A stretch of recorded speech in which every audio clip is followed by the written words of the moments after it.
sang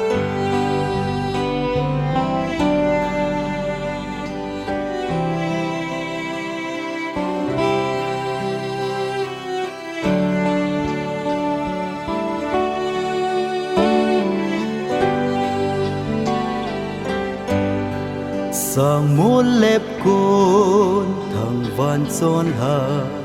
na vang ngày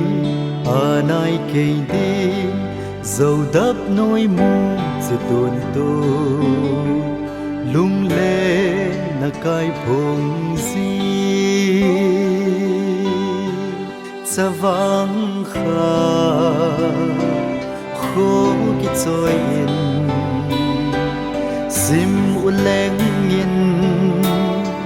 dây lan oi dun sông cố vào khung bà in giang gầm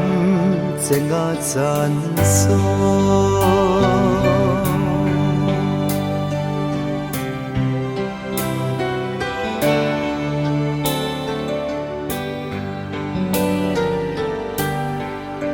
sung leng nu dầu giam pat sa dầu gam nel kai zon ha mel hai ka ngai khan kho to thêm gol le sang mol gol tin nu pun song pa savang kha kho ki choi in sim u leng in dây lan oi dun sông cố vào hung bà in giang gầm sẽ ngã chan xuống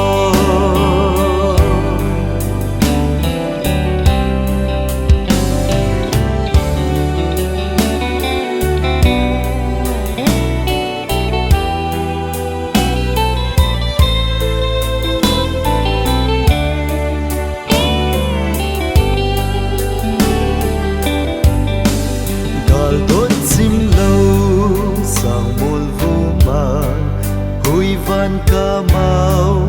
yên lên thầy cây đầy lên găm hơi thầy bin bầu na lung lại mít hát na cham dinh nhé sa vang kha khô cái trôi in sim u leng in dây lan oi dun sông cố vào hung bà in giang gầm sẽ ngã chan xuống sa vang kha khô cái trôi in sim u leng